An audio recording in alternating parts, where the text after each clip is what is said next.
Ben, to get us started, give me two truths and a lie, please. Okay, George, I have 11 toes, believe it or not. Huh? I have been to China twice, and my daughter has the same name as a princess. Those are excellent. Oh my goodness. Just 11 try to toes. stump you over here, Yeah, you know? man. Been to China twice, and your daughter has the same name as a princess. I'm gonna guess that you had not been to China twice. That's incorrect. I do not have Oh. 11. I do not have 11 toes. Who would lie about that? Come on, right? Yeah, man. All right. So you have been to China twice. You don't have 11 toes. How many toes do you have?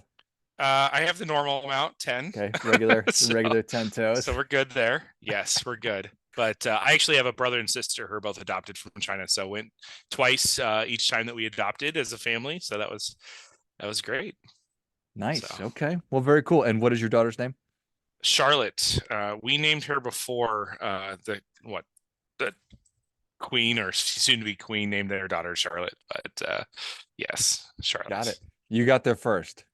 We got there first, and I have to tell my daughter. I've been on a few podcasts, and every time I talk about her, she gets so excited that she's famous. So she's famous again. Well, there you go. Well, if she listens, what's up, Charlotte? You have a beautiful name. So, all Correct. right. You got me. You stumped me. Well done. Let's move on from that, Ben. I'll lick my wounds. What is top of mind for you right now, sir?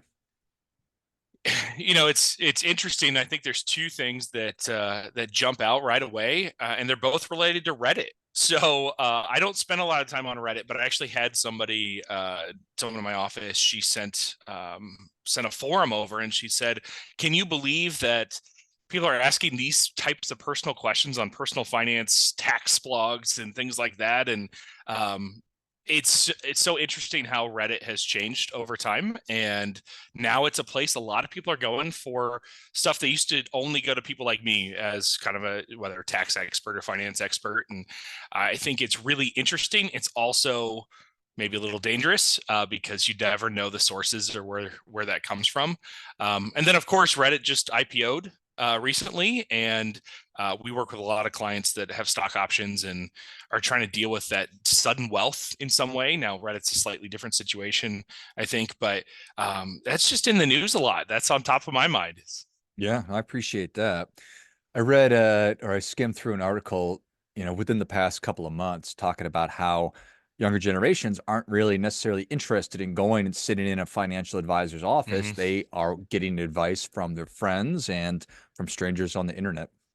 Oh yeah, yeah. Lots on TikTok. I hear people all the time. I saw this on YouTube. They send me the video or send me the TikTok, and should I be doing this? And everyone kind of wants the get rich quick scheme. It'd be so nice and easy, right?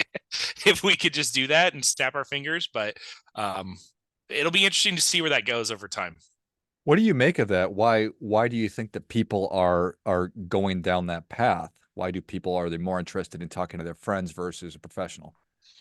I think it's because the industry's failed them. Hmm. If you look at the history of the financial services industry, it was basically sell you an insurance product or take all your money and sell you a high commission mutual fund or something. And a lot of the financial advisors, I think over 50% are 60 or older. And so if you're in your 20s and you're trying to figure it out, you hear someone say, well, all you got to do is, don't go to Starbucks and you'll be fine. And well, I don't know why you complain about not being, I don't know why you complain about having to go into the office or any of those things. It's just an out of touch, and people, I think a lot of young people feel taken advantage of, and that they don't get understood at all.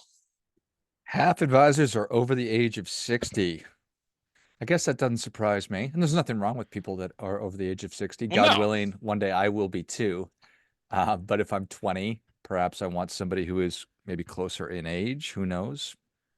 I've seen a lot of studies that say if you want to hire a financial advisor, you're looking for someone about plus or minus 10 years of Hmm. your age. And so, okay, it makes sense that half advisors are 60 because the average age of someone who has a financial advisor is probably also around 60. But if you're 25, you want someone who's 30, 35, not 60 because it's just a different stage of life, and different things that you understand. One of my favorite quotes from Daniel Kahneman, the gentleman who wrote Thinking Fast and Slow, he did this deep dive into why people make decisions the way they make them about money. But he also he said that the financial industry is based on an illusion of skill. And Hmm. I was like, "Ooh, that cuts deep right there. That is taking the gloves off and hitting you right in the mouth." And it's kind of what you're talking about, right? It's I sold an insurance product, or I'm just I that they're out of touch a little bit, or they're just not they're not successfully delivering value. Right. And it's all definition of value, right? When technology changes and it's a lot easier to learn on the internet how to invest in a low cost diversified way, that's not where your advisors are providing value. I tell my team probably 80% or more of our job is psychological and emotional. It's the soft skills. It has nothing to do with what the spreadsheet says. And spreadsheet you can get online, spreadsheet you can get with your friends if they've learned. It's the guiding people through and helping protect you from yourself and understand what's important. That's, I think, the value now. But a lot of kind of, I'll call old school advisors, they're still in, well, what does the spreadsheet say? That's what I'm going to tell you. Yeah, I appreciate that. So I also have a desire to get rich quick. I just know that it's not a possible thing to do that, and I've certainly lost money in the past, buying and selling individual stocks. So protecting me from myself, I probably would have benefited from working with a financial advisor when I was in my 20s, just because I lacked life experience. So having somebody to have that connection or conversation with, say, hey, I'm thinking about doing this. What do you think about that? Mm-hmm. Yeah, it's having someone to bounce ideas off of, I think is huge, especially someone who doesn't have a vested interest. I can talk to my wife all day about what I think we should do. We still have a financial planner we meet with occasionally, not because I don't know what I'm doing, but because it's helpful to have a third party who's unbiased, who can say, point out the blind spots, what you're doing wrong.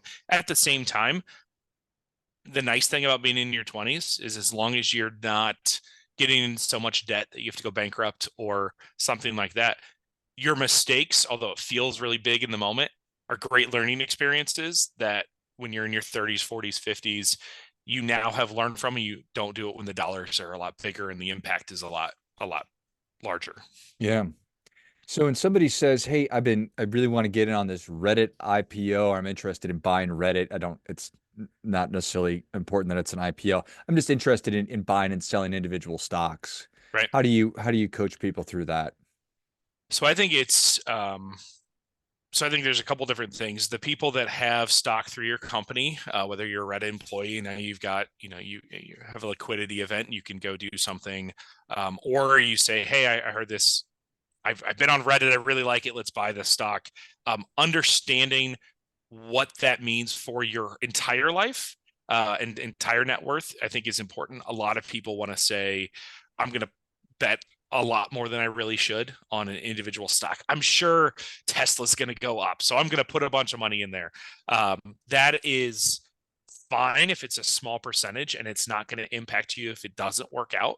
The problem a lot of people have is if you don't have the filter, you don't have the guardrails, you put too much in. And I will admit, I have most of my money in low cost diversified portfolio, all the things that are the textbook right answers, and I have a small amount of money in what I would call speculative gambling stocks. And it's not because I think I'm going to make a bunch of money, it's because it's fun for me. I like watching it, but I know it's a small enough percentage of my personal net worth that if it all goes to zero, my life is not impacted, my kids aren't impacted.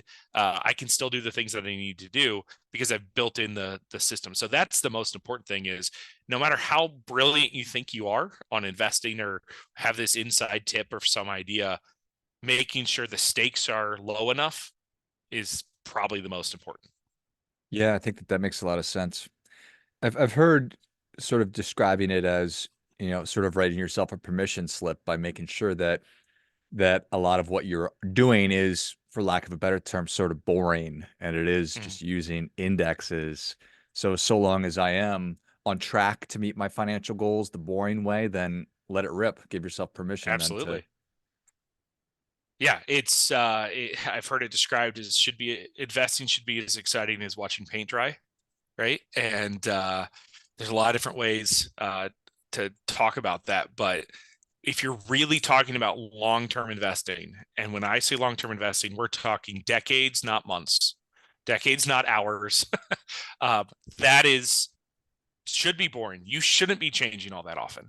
It should be something you set it and forget it in some ways, and let it do its thing, because compounding is way more powerful than picking the right stock today or the right area to invest today, and switch it up tomorrow. So it's greed is a motivator that makes people want to get rich quickly, that makes them want to listen to people on the internet, be it in a Reddit forum or somebody on TikTok or whatever who's giving advice out of or selling a program or something like that. And maybe a fear of missing out too, that, well, Mhm. geez, these are smart people. Look at how people are paying attention to them. Maybe this is something that I should do. And that's more interesting than telling people that your investing should be boring. But the reality is that your investing ought to be more boring. Yes, and what sells in anything? What sells is shame. You should be disappointed in yourself that you're not involved in this, or you're not getting something here, or you're going to miss out on something. You have to create some sort of urgency. Well, okay, what sells from both products but sells on social media is the exciting piece that is not there to make you rich, right? If it's free to be on social media, you're the product. And so I think it's important to know that what people are paying are to advertise to you, not for you to get rich. There's a book, it's been around forever, for decades, but it's called something like Where Are All the Customers' Yachts? And the whole idea is that, the people that have the yachts are the financial advisors that sold you big products, not the customers themselves that actually made the money. Hmm. And that's a lot of the financial services industry. It's a lot of most industries, unfortunately. And but it will always sell, and there will always be opportunity to market to people, because we know what makes you tick, right? We know that we want you to be excited. It gets you to do something. And the whole point of marketing is to get you to do something. So it's a long-winded answer to just say there will never be an end to how exciting things could look. And just the next thing around the corner is going to look so nice on paper. And then you go and do it. It's never going to meet your expectations. Once you get that in your head and you give yourself permission to say, you know what, I don't need that. I'll get excitement in other areas of my life. I don't need to go gamble with finances. That's going to be giving yourself permission to let it be boring. Yeah, yeah, I like that a lot. So many emotion. I mean, the reason I do anything is because the way that I feel about it, right? The reason Right. I put on the clothes that I put on, I felt a certain way, or right? When I eat what I want to eat, it makes me feel a certain way. And so when I'm investing, there's feelings and that idea of making sure that I'm not protecting myself from myself. I'm not making Mm-hmm. critical errors. Yeah, I'm a big proponent of doing things like automation, automate your savings, have your paycheck go to 5 different places so that you don't have to make any decisions. So it doesn't matter how you feel when you look at your bank account, and it doesn't matter how you feel when you wake up. Do I feel like I'm going to do the things I said I'm going to do? Let's just make it so you don't make a decision. The less decisions you make in the moment, the better. I like that a lot. Fewer decisions. And I think who wouldn't want that? If I have, Yeah. I mean, imagine how many bills you would be laid on or miss if you actually had to write checks out and put a stamp on it and actually mail it these days. I might spend less money though. It's so easy to spend money now without thinking about it, right? I've got an Hmm. iPhone and I do Apple Pay, and I don't even have to bring my wallet with me if I don't want to. And it's easy to spend money. That's it goes back to what I said before. The industry's built to get you to part you with your money. So it's gonna only get easier. And if you don't build the structure yourself, you're gonna fall into the traps that are laid for you. Yeah. When you are when you are taking on a new client relationship, do you have a frequency that you say, hey, here's what our relationship's going to look like moving forward? How much of that do you put in their court? Like how often do you want to talk to me? Mm. Tell me a little bit about that. Yeah, so we work with a lot of clients on an ongoing basis. We have some that we do a limited scope project where it's here's a specific problem. You're a Reddit employee and you're have an IPO and we just need to decide what to do with your stock. Those sort of things. But for the core of our business, it's an ongoing relationship, and I could do a whole lot by myself behind the scenes, but I need the client interaction. So we try to balance the two. So every month we're doing things with clients. So we pick a topic, it's cash flow or it's taxes or it's insurance planning or something. And we tackle it in a month and then just do as much as we can without them, just because we know you can get bogged down in the weeds. You don't want to spend your time. I can geek out on finances all I want, but the reason that people are hiring me is because they don't want to worry about it. And so we meet, uh, we communicate at least monthly with all of our clients, but we only require them to show up, after the initial stage, maybe 3 or 4 times a year, just because life gets in the way and you don't want to take your free time and talk to me if you don't want to. Yeah, it's an interesting thing, right? Some people are really interested and fascinated by money and the markets, but I think that a lot of people are more interested in just knowing that what they're doing is going to get them where they want to go. Well, I have a lot of clients that used to be the do it yourself all the time, loved it, did all the research, or on the forums, they're reading the books. And then they get married, have kids, careers get busy, and they say, I still want someone who's going to care as much about my money, or as close as I can, to what I'm doing. But I just don't have the time to do that and everything else. I'll give you a quick example. Actually, my parents are not clients, but because I told them that's conflict of interest, I don't want to cross that bridge. But I remember the first time that my parents got an advisor, it was because my mom told my dad, "You are spending too much time trying to optimize. You're spending too much time on this and not spending time with your family." And he would admit it. He loved it. He was a nerd about it, which is part of what got me interested in it as well. But even though he could do it, he decided it's worth it for his kind of life to delegate that. And I think it was great for, our family and everything else. But there's a lot of clients that I think fall into that category. Yeah. So if you're going to be a happy consumer of financial advice, be honest with yourself. Say, how much of this Yes. am I interested in dealing with? How much do I want to hand off? Right. Yeah, all that stuff. There's a lot of self-awareness that you need in everything, and it's the emotions, as we talked about, right? And it's how much time I'm going to spend on this, and really just the self-reflection. Or, in my case, my spouse is really good at telling me when I'm wrong. So, Thank goodness. also talking to somebody who can, lovingly put you in your place, I think is valuable for all of us. Yeah, for sure. For sure. I feel like in a lot of ways, that is what the role of a financial advisor is going to be. It probably always has, but moving forward, when technology continues to advance and we moved from stockbrokers to indexing to robo advisors and everything else. And I don't think that the business of investing is going to move away from technology anytime soon. So to be available to do the things that you've been talking about makes a lot of sense. Yeah, it's not going the other direction. Well, there'll be continue to be things that are automated that used to be a really good value add a financial advisor did that, um, won't be anymore because it'll be easy and free. And so the value is not how do you invest optimally in this stock versus this mutual fund and this bond. The value is helping people change behavior and stick with their plan, and that's not going away anytime soon. No, love it. Well, Ben, people are ready for that difference making tip. What do you have for us? So this is about money, but my tip actually is it's not about the money. And what I mean by that, we kind of touched on, but money is just a tool to help you reach your goals. It's not the goal.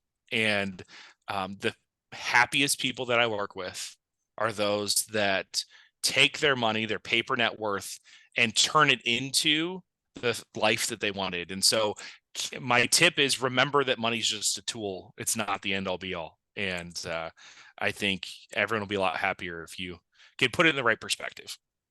I think that that is great stuff. That definitely gets, come on. Perspective is so incredibly valuable. It's hard to get, harder to keep. But if you can take that perspective you just shared, I think that that is a great starting point for becoming financially successful and happy. So, well, thanks so much for coming on, Ben. Where can people learn more about you? How can they engage with you? So you can go to our website, illuminatewm.com.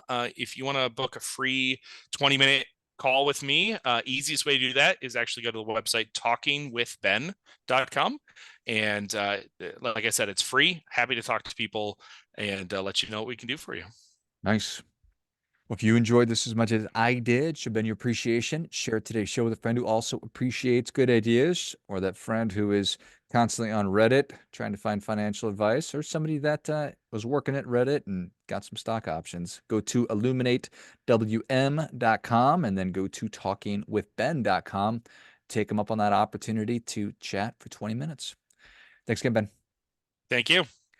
Till next time, remember, friendly reminder, there's never going to be anybody more interested in your financial success than you are. So act accordingly.